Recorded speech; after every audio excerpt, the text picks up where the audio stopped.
우리 함께 신앙 고백하시겠습니다. 전능하사 천지를 만드신 하나님 아버지를 내가 믿사오며 그 외아들 우리 주 예수 그리스도를 믿사오니 이는 성령으로 잉태하사 동정녀 마리아에게 나시고 본디오 빌라도에게 고난을 받으사 십자가에 못 박혀 죽으시고 장사한 지 사흘 만에 죽은 자 가운데서 다시 살아나시며 하늘에 오르사 전능하신 하나님 우편에 앉아 계시다가 저리로서 산자와 죽은 자를 심판하러 오시리라. 성령을 믿사오며 거룩한 공예와 성도가 서로 교통하는 것과 죄를 사하여 주시는 것과 몸이 다시 사는 것과 영원히 사는 것을 믿사옵나이다. 아멘.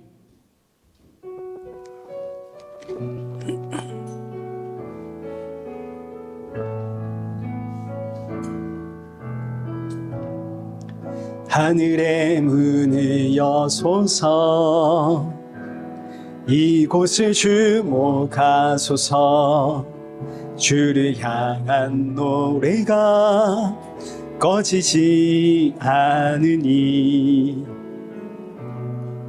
하늘을 열고 오소서 이곳에 임재하소서 주님을 기다립니다. 기도의 향기가 하늘에 닿으니 주여 임재하여 주소서 이곳에 오셔서 이곳에 앉으소서 이곳에서 드리는 예배를 받으소서 주님의 이름만이 오직 주의 이름만 이곳에 있습니다. 이곳에 오셔서 이곳에 앉으소서 이곳에서 드리는 예배를 받으소서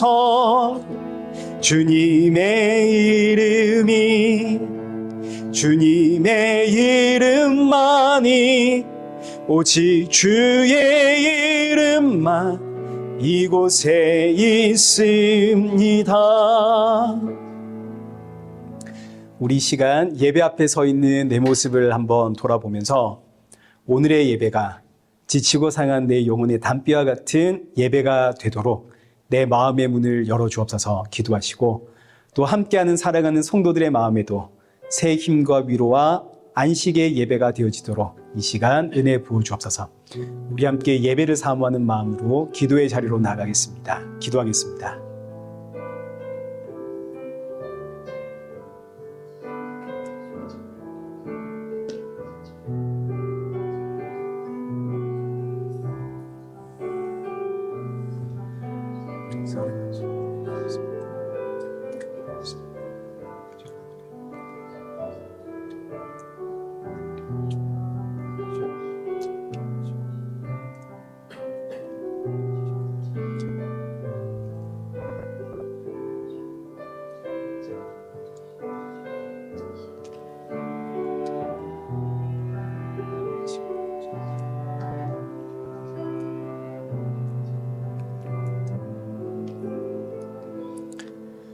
살아계신 하나님 아버지, 오늘 이 예배 자리로 우리를 인도하심에 감사드립니다.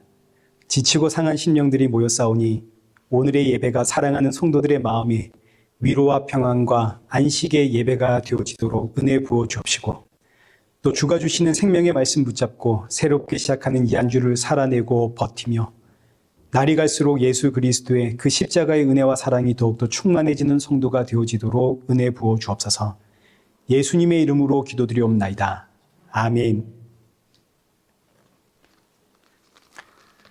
우리 함께 교동문 제23번을 교독하시겠습니다. 교동문 23번입니다. 하나님이여 나를 판단하시되 경건하지 아니한 나라에 대하여 내 송사를 변호하시며 주는 나의 힘이 되신 하나님이시거늘 어찌하여 나를 버리셨나이까.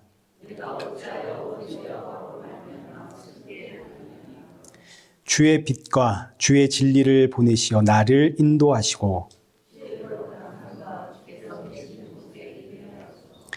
그런즉 내가 하나님의 제단에 나아가 나의 큰 기쁨의 하나님께 이르리다.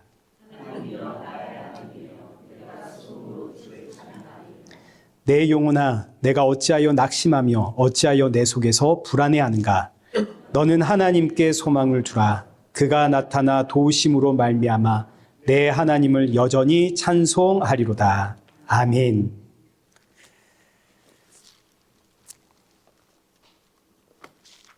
찬송가 25장 찬양하시겠습니다.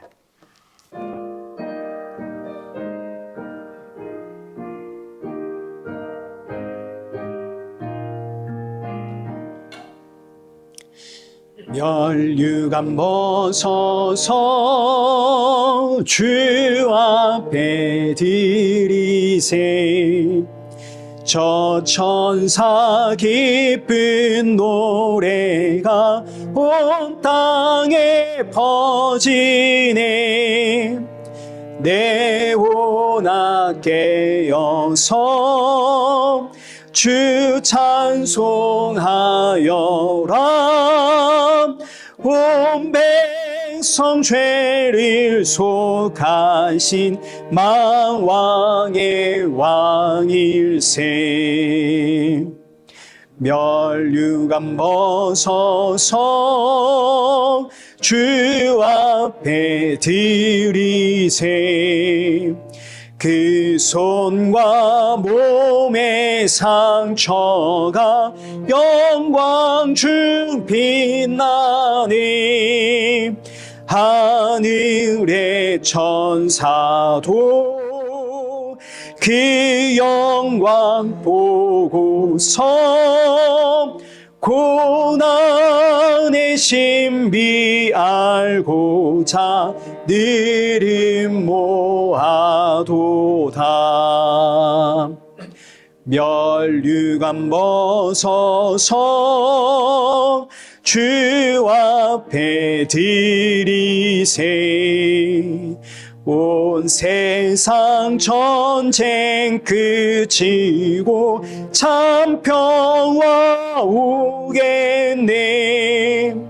주 보좌 앞에서 온 백성 엎드려 그 한량없는 영광을 늘 찬송합니다.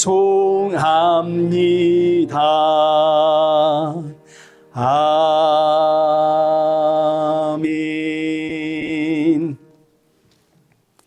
성경 봉독하시겠습니다. 우리 오늘 보실 하나님의 말씀 에베소서 4장 13절에서 16절입니다.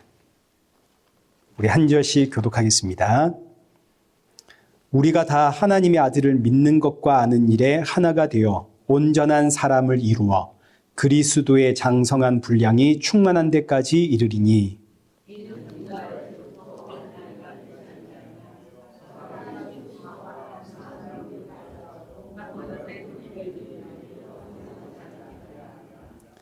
오직 사랑 안에서 참된 것을 하여 범사에 그에게까지 자랄지라. 그는 머리니 곧 그리스도라. 그에게서 온 몸이 각 마디를 통하여 도움을 받음으로 연결되고 결합되어 각 지체의 분량대로 역사하여 그 몸을 자라게 하며 사랑 안에서 스스로 세우느니라. 아멘. 우리 교회 소식 알려드리겠습니다. 먼저 우리 반가운 분들이 오셨습니다. 먼저 임순희 성도님, 우리 저기 뒤에 앉아 계시거든요. 네, 잘 오셨습니다.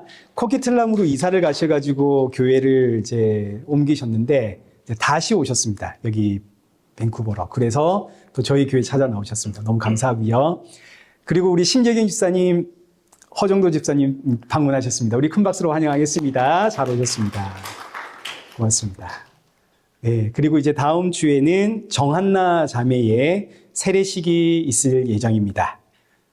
그리고 이제 교회 뒤편에 헌금 영수증이 준비되어 있거든요. 이제 여러분 예배 마치고 돌아가시면서 본인의 거 챙겨가지고 가시면 되겠습니다.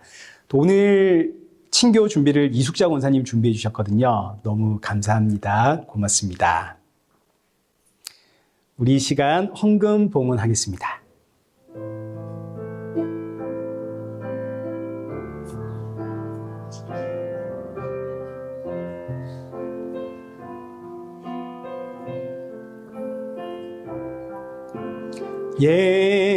예수 사랑해요. 나 주 앞에 엎드려 경배와 찬양 함께 드리네. 할렐루야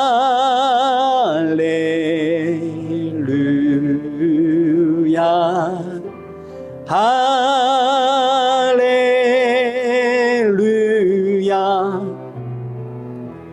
할렐루야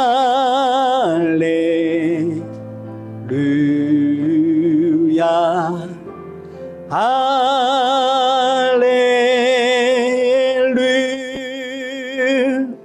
기도하겠습니다. 오늘 이 자리로 우리를 인도하신 하나님 감사합니다. 이 시간 지난 한 주간 동안에 우리의 연약함과 완악함 용서하여 주옵시고, 예배를 드릴 때마다 우리 주 예수 그리스도의 십자가의 은혜로 이 자리에 설 수 있다는 사실을 기억하고, 이 땅에 꿈과 소망과 뜻을 두지 않고 하나님 나라의 소망을 품고 이 땅에서 나그네로 살아가는 성도가 되도록 우리의 마음과 중심을 붙잡아 주옵소서. 이 시간 귀한 예물 준비하여 드립니다. 헌금을 준비할 때마다 날 위해 십자가에 죽으시고 부활하시고 그리고 다시 오실 예수님을 기억하며 주께 드림이 나의 기쁨이고 나의 모든 것 주의 것임을 고백하는 우리 성도 되게 하여 주옵소서. 예수님의 이름으로 기도드리옵나이다. 아멘. 우리 오늘 본문은 에베소서 4장 13절에서 16절입니다. 범사에 그에게까지 자라가라 라는 제목으로 오늘 본문의 말씀 우리 함께 살펴보겠습니다. 먼저 우리 지난주 말씀을 좀 살펴보고 우리 본문 보겠습니다. 우리 지난주에는 11절의 말씀을 중심으로 하나님께서 왜 교회에 직분을 주셨는가를 우리가 보았습니다.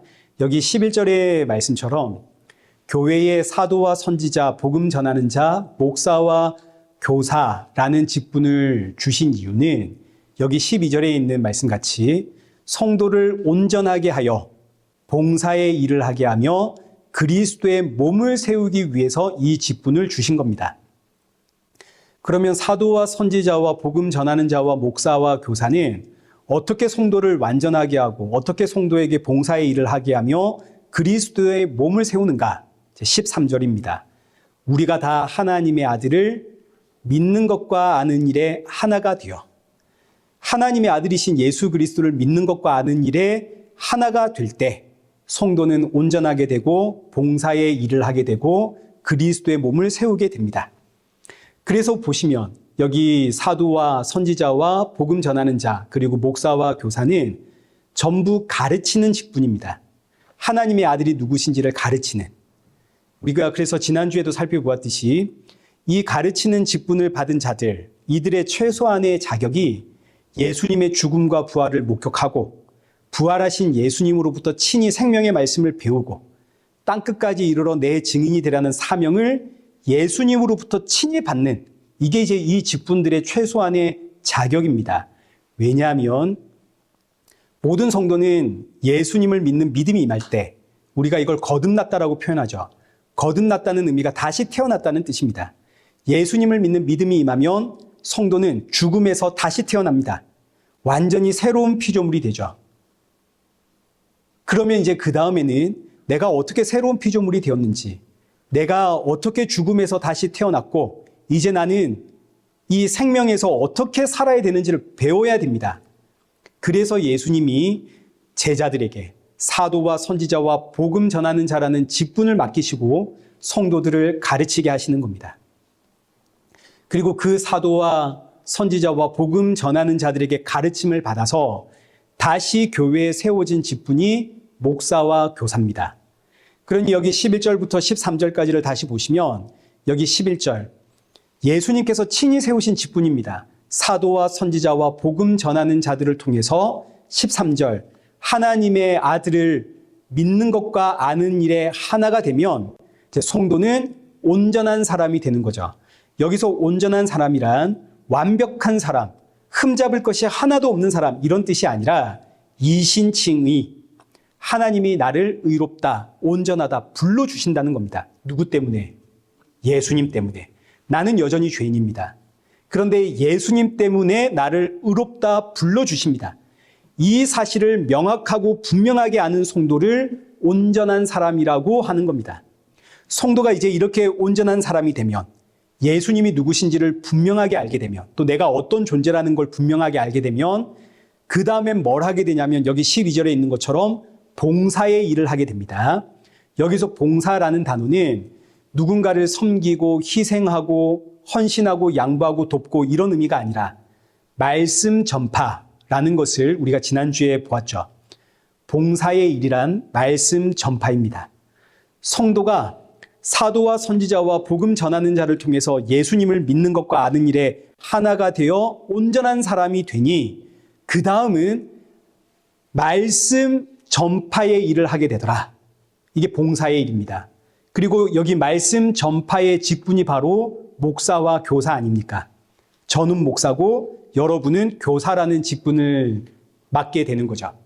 그리고 이제 여러분들을 통해서 누군가가 목사가 될 것이고 누군가가 교사가 될 겁니다. 이렇게 모든 성도는 예수님의 말씀을 배우고 가르치고 또 배우고 가르치고 하면서 그리스도의 몸으로 세워져 간다 이거죠. 그러니 여기 13절의 말씀 하나님의 아들을 믿는 것과 아는 일에 하나가 된다는 것은 정말 너무너무 중요한 말씀입니다. 하나님의 아들을 믿는 것과 아는 일에 하나가 될 때 이제 성도는 온전한 사람이 되고 여기 13절 하반절에 있는 것처럼 그리스도의 장성한 분량에 충만한 데까지 이르게 됩니다. 자, 이게 좀 말이 어렵죠. 그리스도의 장성한 분량이 충만한 데까지 이른다 이 의미는 그리스도의 장성한 분량이 충만한 데까지 자란다라는 뜻입니다. 이르다라는 단어가 자란다는 뜻이거든요. 이게 참 생각하기가 어렵습니다. 그래서 여러분 이렇게 생각하면 됩니다. 성도의 거듭남은 아기가 태어나는 것과 똑같습니다. 아기가 태어나면 아기는 엄마의 젖을 빨아먹죠. 엄마의 젖 안에는 아기가 자라는 데 필요한 모든 영양분이 충만하게 담겨 있습니다. 아기는 충만한 엄마의 그 젖을 먹으면서 자랍니다. 여기 이 말씀이 바로 그 뜻입니다. 그리스도 예수 안에는 저와 여러분이 장성한 성도로 자랄 수 있게 하는 모든 영양분, 모든 충만함이 있습니다. 온전한 성도는 그래서 예수 그리스도 안에서 장성한 성도로 자라게 되는 거죠. 그리스도 예수 안에는 우리가 장성한 성도로 자라게 하는 모든 충만함이 있다. 그래서 이제 이 말씀이 15절로 연결이 되는 겁니다. 오직 사랑 안에서 참된 것을 하여 범사에 그에게까지 자랄지라. 그는 머리니 곧 그리스도라. 13절 하반절의 말씀에 대한 설명이 바로 15절입니다. 이제 여기에 대해서는 우리가 나중에 뒤에서 다시 한번 살펴보기로 하고 다시 여기 13절 하나님의 아들을 믿는 것과 아는 일에 하나가 되지를 못하면 온전한 성도가 될 수 있습니까? 안 됩니까? 온전한 성도가 될 수가 없죠. 예수님을 믿는 것과 예수님을 아는 것에 하나가 되질 못하면 온전한 성도가 되지 못합니다. 온전한 성도가 되질 못한다. 이것을 여기 14절에서는 어린아이라고 표현을 했습니다. 신앙의 어린아이, 이러면 우리는 상당히 기분이 나쁘죠. 그렇지만 이걸 기분 나쁘게 생각할 필요가 없습니다. 모든 성도는 어린아이로 출생을 하거든요. 근데 문제는 어린아이로 출생을 했는데 이제 예수 그리스도 안에서 장성한 성도로 자라야 됩니다. 근데 출생은 했는데 자라지를 못하면 이제 이게 문제가 되는 거죠. 왜냐하면 신앙의 어린아이는 여기 14절에 있는 것처럼 사람의 속임수와 간사한 유혹에 요동을 하고 온갖 교훈의 풍조에 밀려서 요동하기 때문입니다. 우리가 지난주에 살펴본 내용 아닙니까? 질문이 많이 들어왔거든요, 저에게. 그래서 제가 이거 다시 한번 좀 더 설명을 하려고 합니다. 먼저 사람의 속임수에 요당한다. 여기서 속임수라는 단어가 사기를 치다, 도박을 하다 이런 뜻입니다. 노력하지를 않고 쉽게 결과를 얻어내겠다라는 뜻이 속임수라는 뜻입니다. 자, 그럼 보십시오. 기도 한 방에, 헌금 한 방에 내 문제를 해결해 준다. 이게 사람의 속임수입니다. 여러분, 기도하면 여러분의 병이 고쳐지고, 기도하면 여러분의 문제 해결되고, 여러분이 11조 생활 잘하면 경제 문제 해결되고, 여러분이 교회에 충성, 헌신, 봉사하면 만사가 형통될 줄 믿습니다. 이런 가르침이 사람의 속임수입니다. 왜냐? 여기에는 예수님이 없습니다. 뭐만 있나요? 내 욕망만 남아있죠. 그래서 사람의 속임수입니다. 여기에 넘어간다고요, 어린아이들이. 본문 15절. 오직 사랑 안에서 참된 것을 하여 범사에 그에게까지 자랄지라. 그는 머리니 곧 그리스도라. 자, 지금 우리의 머리는 누군가요? 예수님이시죠. 예수님이 나의 머리가 된다는 의미는 예수님이 나의 주인이라는 뜻입니다. 그럼 이제 여러분 잘 생각해 보십시오. 내가 지금 병에 낫기를 원합니다. 내 삶의 문제 해결되길 바랍니다. 내가 이 땅에서 복받아서 만사 형통되기를 바랍니다. 자, 그러면 지금 이 의미는 누가 나의 머리라는 이야기입니까? 누가 나의 주인입니까? 예수님이 아니죠. 지금 내가 나의 머리, 내가 나의 주인이 되어서 내 문제 해결하고 내 병 해결하고 이 땅에서 잘 살고 싶고 그런 거 아닙니까? 자, 그러니 지금 이런 가르침들은 기도하면 병이 고쳐지고 기도하면 문제 해결되고 기도하면 복받고 이런 가르침들은 결국 너의 주인은 누구야? 너야. 이런 뜻입니다. 나의 주인, 나의 머리가 예수님이라는 것을 잊어버리게 만드는 속임수입니다.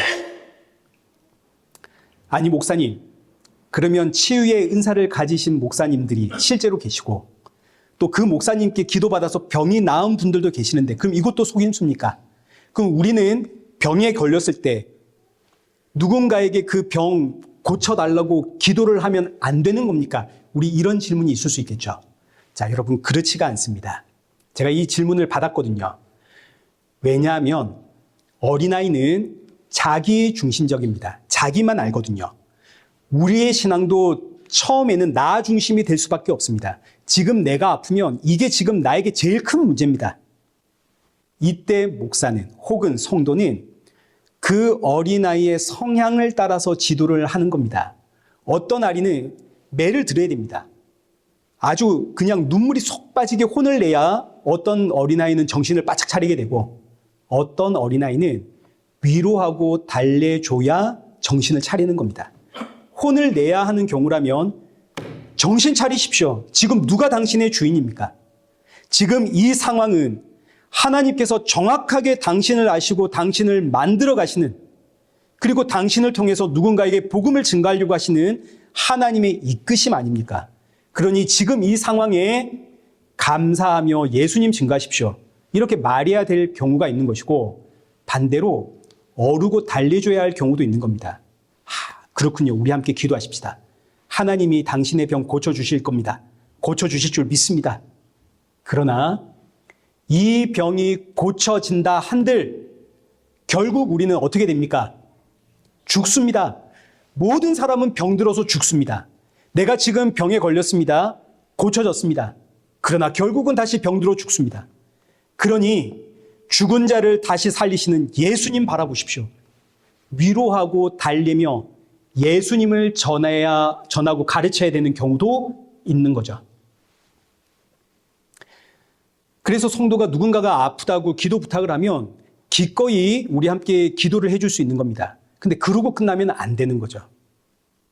예수님께로 끌고 가야 되는 겁니다. 이게 우리가 받은 목사의 직분이고 교사의 직분입니다.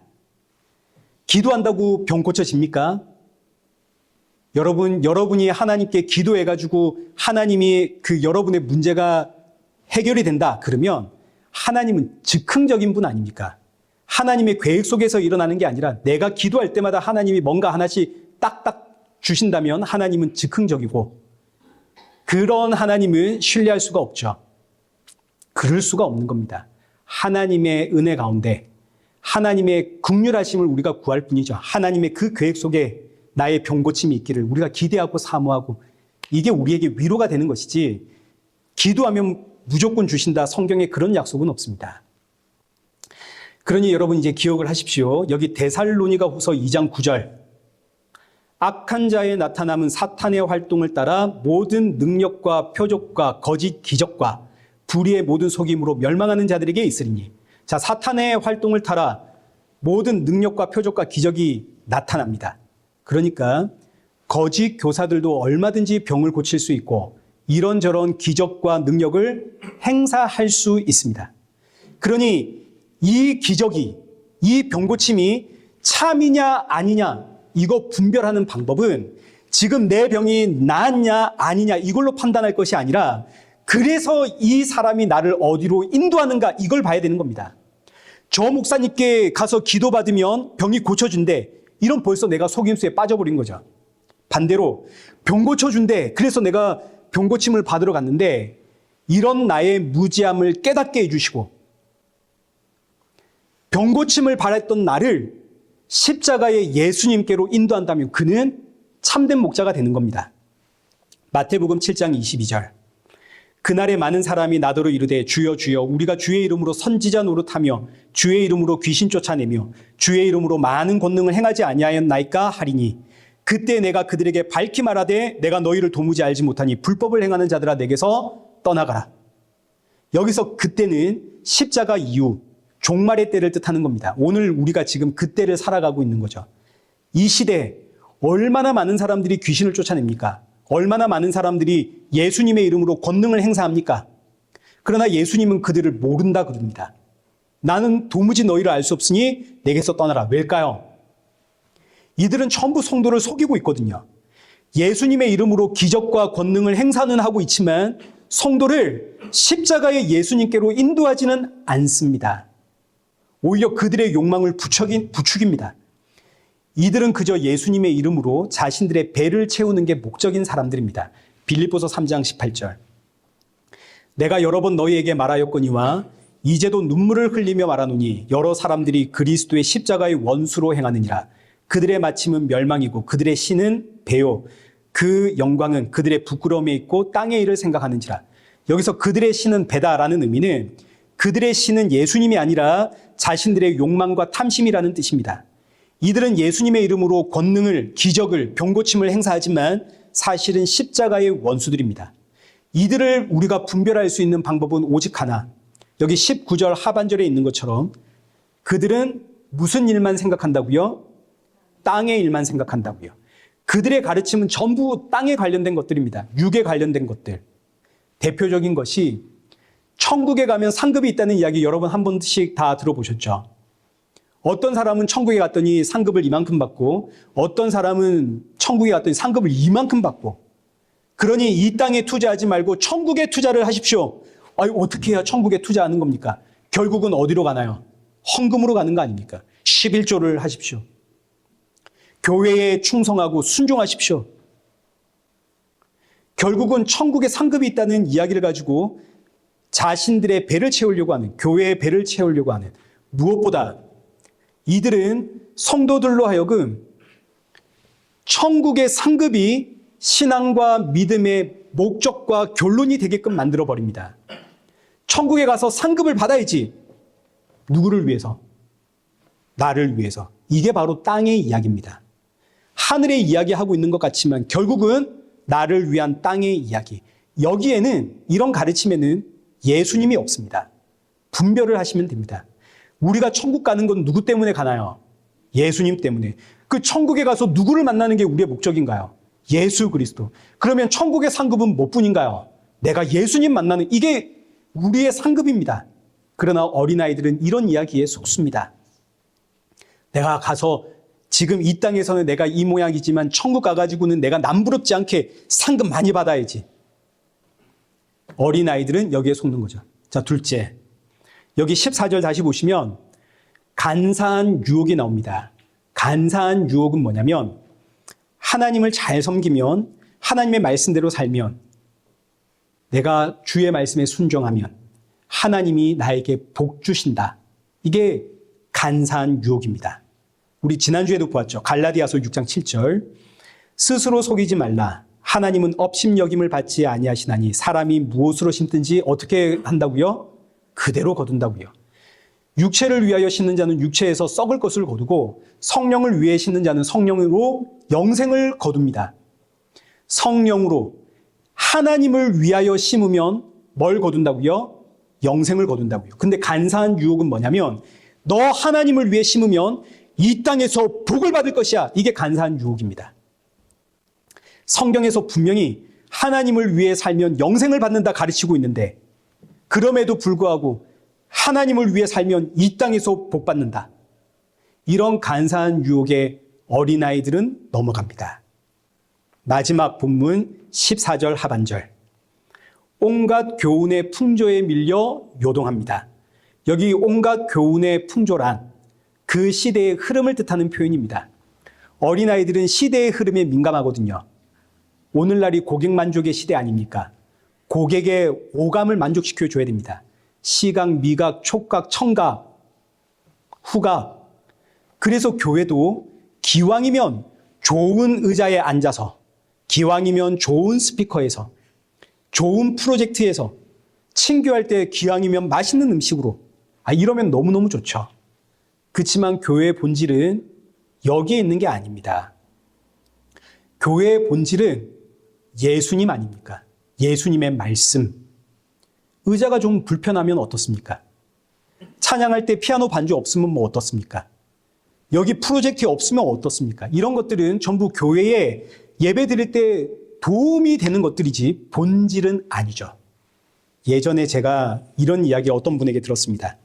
그동안 여기 작은 교회를 다니다가 대형 교회에서 예배를 드리게 됐는데 세상에 예배당 문 열고 들어갈 때부터 눈물이 주르륵 흐르더랍니다. 교회 오르간, 오케스트라가 예배 시작 한 30분 전부터 막 찬양 연주를 하는데 얼마나 웅장한지, 얼마나 감동이 있는지 예배 자리에 앉는 그 순간부터, 문 여는 그 순간부터 마음이 열리고 막 감동이 벅차오르고 눈물이 쏟아지더라 이거죠. 청소년, 청년, 수련회 가면 찬양 시간에 막 방방 뛰면서 난리가 납니다. 기도 시간에 목이 터져라 부르짖으며 기도합니다. 근데 정작 말씀을 들어야 하는 시간엔 지쳐서 꾸벅꾸벅 좁니다. 근데 돌아가면서는 은혜 받았다 그럽니다. 이게 바로 온갖 교훈의 풍조에 밀려 요동하는 모습입니다. 뭐가 본질인지를 모르는 거죠. 음악이, 분위기가 내 감성을 터치하니까 은혜 받았다. 지금 우리가 사는 시대가 물질 만능주의 시대 아닙니까? 제가 한국에 있을 때 전도하자 하고 이제 학생들한테 상품을 겁니다. 저도 그랬거든요. 친구 하나 데려오면 문화상품권 5,000원. 전도한 아이와 전도한 친구들에게 각자 하나씩 문화상품권 5,000원. 돈으로 전도하는 게 제일 쉽다 이거죠. 이게 가장 빠르고 효과적이고 쉬우니까. 시대의 풍조를 따라 시대에 뒤처지지 않으려고 교회가 발버둥 치는 것도 문제고 이런저런 시스템 갖춰져 있고 이런저런 편의를 제공하는 교회를 찾아가는 성도도 문제고 시대의 흐름을 쫓아가다 보면 교회는 본질을 잊어버리게 되어 있습니다. 교회가 본질을 잊어버리게 되면 그때부터 교회는 강도의 소굴이 되는 겁니다. 여기 마태복음 21장 12절. 예수께서 성전에 들어가사 성전 안에서 매매하는 모든 사람들을 내쫓으시며 돈 바꾸는 사람들의 상과 비둘기 파는 사람들의 의자를 둘러 엎으시고 그들에게 이르시되 기록된 바 내 집은 기도하는 집이라 일컬음을 받으리라 하였거늘 너희는 강도의 소굴을 만드는도다 하시니라. 왜 예수님이 성전을 강도의 소굴이라 하시나요? 지금 이 성전이 시대의 흐름을 따라 고객들에게 만족을 주기 위해서 성전 안에서 헌금을 이제 바꿔주는 곳, 재물을 위해서 비둘기 파는 곳, 소나 양을 파는 곳 준비해 두었습니다. 얼마나 편한가요? 저 멀리서 오는데 거기 멀리서부터 그 소 끌고 오고 비둘기 데리고 오고 이러는 것보다 편하게 빈손으로 교회에 와가지고 교회에 비치되어 있는 준비되어 있는 그 재물 돈 주고 사고 그렇게 예배드리면 얼마나 편하고 좋습니까? 근데 예수님은 이런 교회를 향해 너희가 교회를 강도의 소굴로 만들었다 그럽니다. 왜요? 성도들의 만족을 위해 이보다 훨씬 중요한 교회의 본질을 놓쳐버렸기 때문입니다. 교회의 본질은 언제나 예수 그리스도, 예수님의 말씀이죠. 그러나 어린아이는 이걸 분별을 못합니다. 그래서 고린도후서 11장 4절 보십시오. 만일 누가 가서 우리가 전파하지 아니한 다른 예수를 전파하거나 혹은 너희가 받지 아니한 다른 영을 받게 하거나 혹은 너희가 받지 아니한 다른 복음 받게 할 때에는 너희가 잘 용납하는구나. 다른 예수, 다른 영, 다른 복음 이건 전부 다 나를 위한 것들입니다. 그래서 듣기엔 너무너무 좋습니다. 자 보십시오. 제가 지금 여러분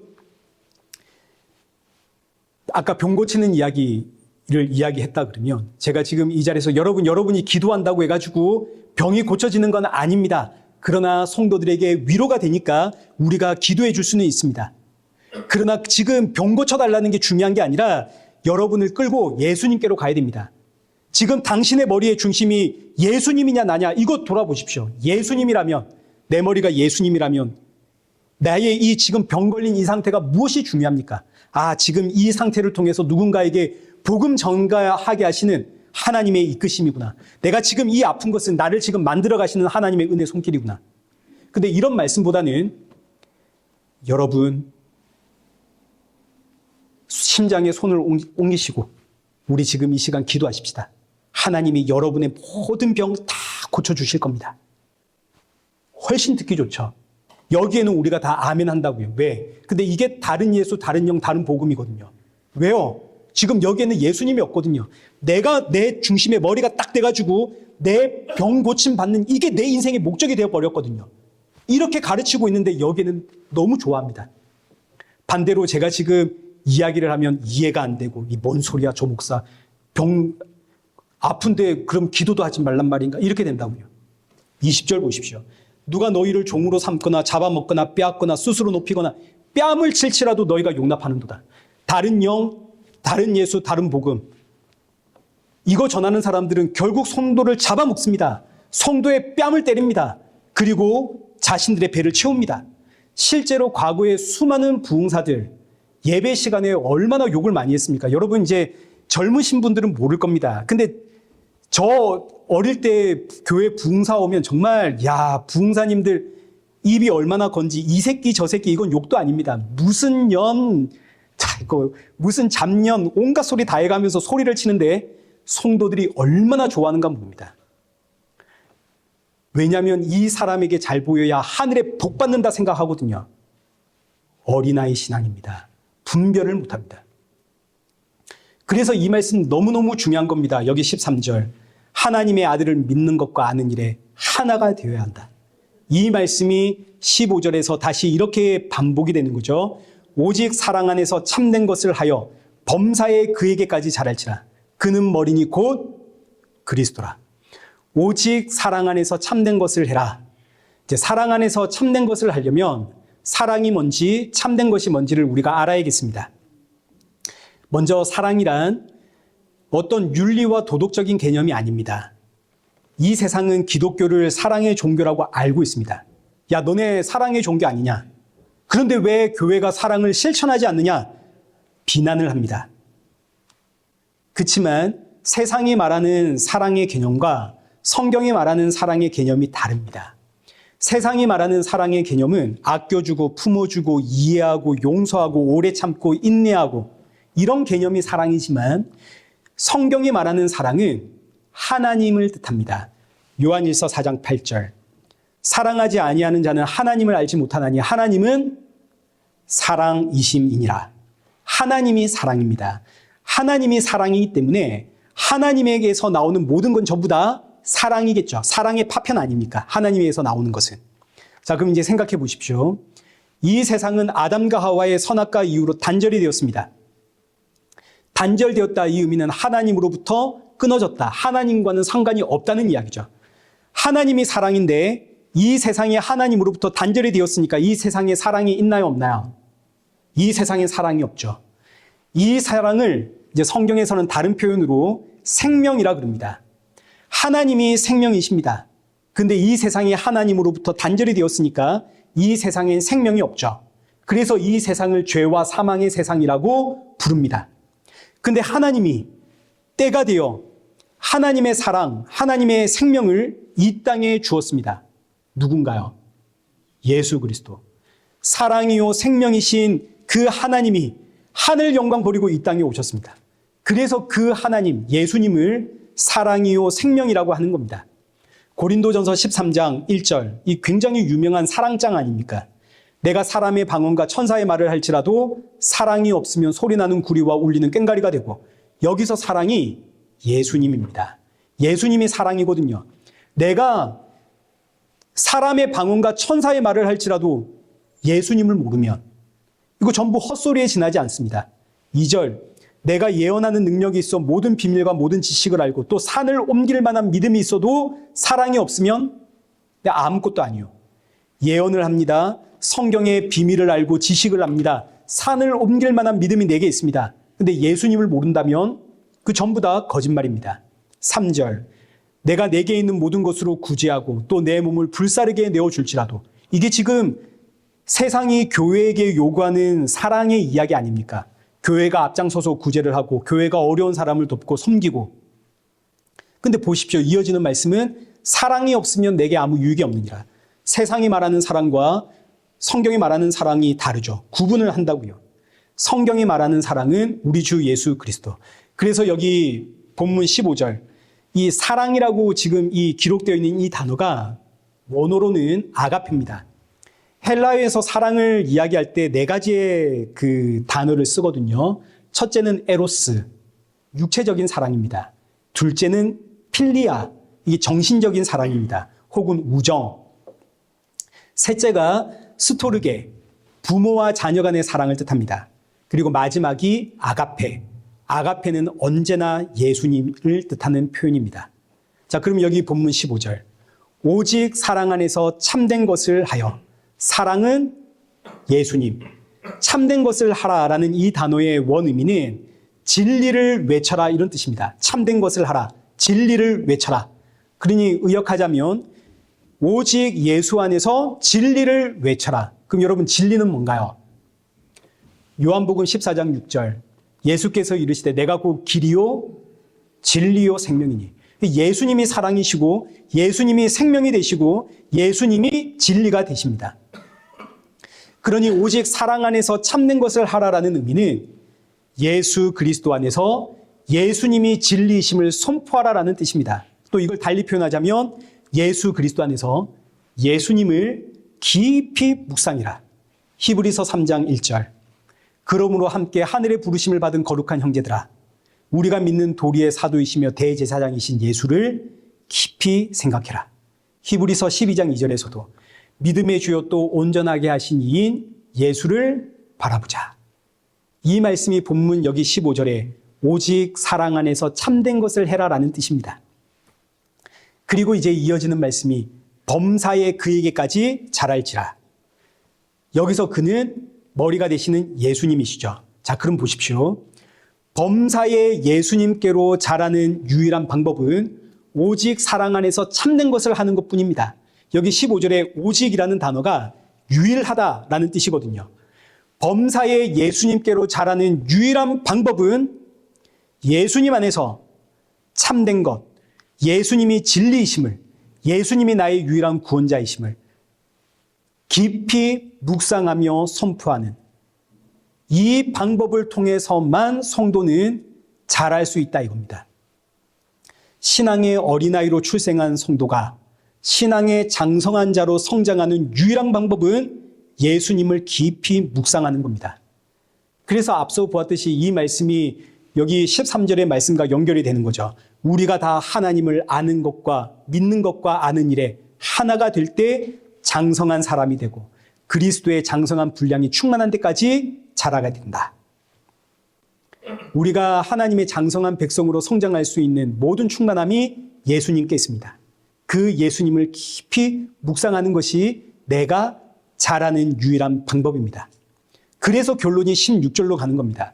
그에게서 온 몸이 각 마디를 통하여 도움을 받음으로 연결되고 결합되어 각 지체의 분량대로 역사하여 그 몸을 자라게 하며 사랑 안에서 스스로 세우느니라. 자, 이 말씀 보니까 내가 내 힘으로 자라는 건가요? 아니면 머리가 되시는 예수님이 나를 자라게 하시는 건가요?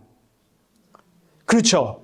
내가 내 힘으로, 내 능력과 내 재능과 내 열정과 내 의지로 내가 자라는 게 아니라 머리이신 예수님이 나를 자라게 하시는 겁니다. 여기 15절 보십시오. 오직 사랑 안에서 참는 것을 하여 범사에 그에게까지 자랄지라. 여기서 자랄지라라는 이 단어가 수동태거든요. 내가 자라는 것이 아니라 자람을 당한다 이겁니다. 범사에 예수님에게까지 자란다. 이 의미는 결국 우리가 예수님을 닮아가야 한다는 이야기거든요. 근데 내가 예수님을 닮아가려고 하니까 이게 불가능한 일입니다. 내 가랑이가 찢어집니다. 예수님 닮아가는 것 자체가 우리에게 너무너무 무거운 짐이 됩니다. 그러나 내가 닮아가는 게 아니라 예수님이 내 안에서 내가 예수님을 닮아가도록 만들어내십니다. 그래서 15절 하반절에 그는 머리니 곧 그리스도라 해놓고 16절에 그에게서 온 몸이 각 마디를 통하여 도움을 받음으로 연결되고 결합되어 각 지체의 분량대로 역사하여 그 몸을 자라게 한다. 머리가 자라게 한다 이겁니다. 우리의 몸은 전부 머리로 연결이 되어 있죠. 손과 발이 움직이는 것뿐만이 아니라 우리가 호흡을 하고 숨을 쉬는 거, 심장이 박동하는 거, 혈압이 조절되는 거, 이거 전부 다 머리의 지시를 받습니다. 머리가 온 몸의 구석구석 영양분을 전달하고 온 몸을 균형 있게 자라도록 만듭니다. 근데 이 머리가 누군가요? 예수 그리스도. 그러니 내가 자라는 것은 내가 자라는 게 아니라 나의 머리가 되시는 예수님이 나를 자라게 하는 겁니다. 자, 이거 달리 표현하면 머리가 몸을 통제하고 머리가 몸을 통해서 활동을 하는 것이지 몸의 이 각 지체가 스스로 활동하는 건 아닙니다. 모든 것이 머리가 되시는 예수님으로부터 출발을 하고 시작을 합니다. 그래서 예수님을 깊이 묵상하라 하는 겁니다. 함께 하늘의 부르심을 받은 거룩한 형제들아, 예수를 깊이 묵상하자. 근데 우리의 실수는 뭐냐면 머리가 되시는 예수님으로부터 시작이 아니라 나로부터 시작을 하려고 합니다. 나로부터. 팔다리가 지금 이게 제각각인 나 아닙니까? 이 팔다리가 막 하나님의 일을 하고 싶어가지고 막 벌벌 떨고 있습니다. 머리는 지시를 하지를 않았습니다. 머리는 아무 말을 안 했는데 지금 막 팔다리가 자기들끼리 막 하나님의 일을 하려고 벌벌 떠는 거죠. 그래서 한쪽 팔은 막 앞으로 가려고 내밀고 이 한쪽 발은 뒤로 가려고 벌리고 서로 꺾이고 다리는 서로 양옆으로 가려고 찢어지고 힘을 주면 힘을 줄수록 기괴한 모습이고 끔찍한 모습이 되는 거 아닙니까? 근데 막 이래놓고 내가 주를 위해서 일을 했습니다. 내가 주를 기쁘시게 했습니다. 주님 기쁘시죠? 저 잘했죠? 칭찬받기를 원하면 이건 아니죠. 지금 저는 여러분에게 예수님 닮아가려고 애쓰고 노력하지 마십시오. 이런 이야기 하는 게 아닙니다. 지금 내 머리가 누구냐를 점검하라는 이야기입니다. 지금 나는 누구의 명령을 받고 움직이고 있는가? 머리가 되시는 예수님으로부터 이게 시작된 일인가? 아니면 내 생각, 내 판단으로부터 시작된 일인가? 이거 점검하라는 이야기입니다. 하나님이 우리에게 원하시는 것은 우리가 모여가지고 하나님을 위해 무슨 일을 할까가 아닙니다. 여기에 모여서 예수님의 몸으로 함께 자라는 걸 원하십니다. 하나님의 관심은 우리가 하나님을 위해서 무슨 대단한 어떤 일을 하는 게 있는 게 아니라 예수 그리스도 안에서 우리가 한 몸으로 함께 성장하는 것이 하나님의 관심입니다. 그리고 우리의 성장을 위한 모든 충만한 것들을 예수님께 주셨습니다. 그리고 그 예수님이 우리의 머리가 되십니다. 우리의 머리가 되신 예수님이 그 충만함을 사지로 공급을 함으로써 우리를 자라게 하십니다. 그래서 본문 15절에 오직 사랑 안에서 참된 것을 하라. 오직 예수 그리스도 안에서 나의 머리가 되시는 그 예수님이 나의 길이 되시고 진리가 되시고 생명 되심을 알고 그 예수님을 깊이 묵상하라 하시는 겁니다. 말씀을 맺겠습니다. 우리가 어떤 운동을 배우면 가장 먼저 이해하는 건 머리입니다. 머리로부터는 이제 완벽하게 이해를 했습니다. 그럼 그 다음으로는 머리로 이해한 것을 몸으로 실천을 해야 될 거 아닙니까? 근데 머리로 이해를 했다고 해도 몸은 아직 그 근육이 발달되어 있지 않거든요. 그래서 몸이 따라주지를 않습니다. 그래서 이제 그때부터 훈련을 해야 되는 겁니다. 신앙도 마찬가지죠. 성도의 머리는 예수님입니다. 머리가 예수님이시니 머리는 지금 완벽합니다. 근데 머리이신 예수님의 명령이 떨어지면 이 몸이 실천을 해야 되는데 이게 쉽지가 않습니다. 그래서 훈련을 해야 됩니다. 이 훈련을 성경은 순종이라고 표현을 합니다. 순종을 해야 되는데 근데 워낙에 내가 연약하고 워낙에 내가 완악하고 고집 있는 인생이라 머리의 명령을 듣지를 않습니다. 그래서 하나님이 강제로 훈련을 시키십니다. 이걸 우리가 성경은 고난이라고 합니다. 여러 가지 사건과 사고를 통해서 하나님이 내 성격과 내 고집을 꺾으시고 하나님이 나로 하여금 항복을 받아내시고 결국은 나를 붙잡아 십자가 앞에 예수님 앞에 세워놓고 그 예수님 닮아가도록 나를 끌고 가심, 이게 성도가 자라는 과정입니다. 그래서 하나님이 나를 자라게 하신다고 표현을 하는 겁니다. 전부 하나님이 하시는 거죠. 내가 자라는 게 아니라 하나님이 나를 자라게 하시고 내가 예수님 닮아가는 게 아니라 하나님이 나를 예수님 닮아가게 만들어 가시고 무엇을 통해서? 고난을 통해서. 말로 하면 우리는 전부 안 듣는 인생이니까 고난을 통해서. 그래서 성경이 고난이 성도의 복이라고 하는 겁니다.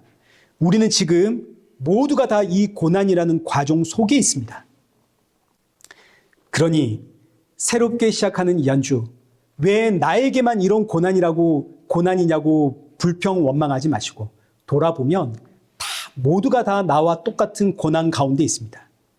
그러니 이 환경, 이 상황 속에서 원망, 불평, 시기, 질투하지 마시고 이 모든 것이 지금 나를 만들어 가시는 하나님의 은혜의 과정 속임을 알기 때문에 우리 더 많이 감사하고 더 많이 찬양하고 더 많이 순종함으로 기꺼이 예수님 닮아가는 그런 복된 저와 여러분 되시기를 축원합니다.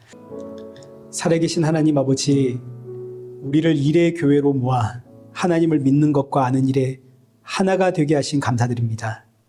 날이 갈수록 더욱 예수님을 향해 성장하는 교회 되도록 인도하여 주옵시고 주께서 우리에게 맡기신 목사와 교사의 직분을 잘 감당할 수 있도록 우리 모두에게 성령의 충만함 부어 주옵소서. 우리에게 주어진 모든 상황이 우리를 연단하는 은혜의 손길임을 알기에 감사하며 순종하며 더욱 힘써 복음의 증인된 사명 감당하는 성도가 되게 하시고 우리의 삶의 모습이 복음에 걸림돌 되지 않도록 우리의 언행을 지켜주시고 모든 성도의 가정이 예수님으로 충만한 은혜 허락하여 주옵소서. 예수님의 이름으로 기도드리옵나이다. 아멘. 이제는 우리 주 예수 그리스도의 은혜와 성부 하나님의 크신 사랑과 성령 하나님의 위로교통 충만하심이 내게 맡기신 사명에 충성하며 주신 은혜 감사하며 주님 만날 그날 사모하며 기다리는 우리 일회교회와 성도들과 온 세계 교회 머리머리 위에 이제로부터 영원토록 함께 있을지어다. 아멘.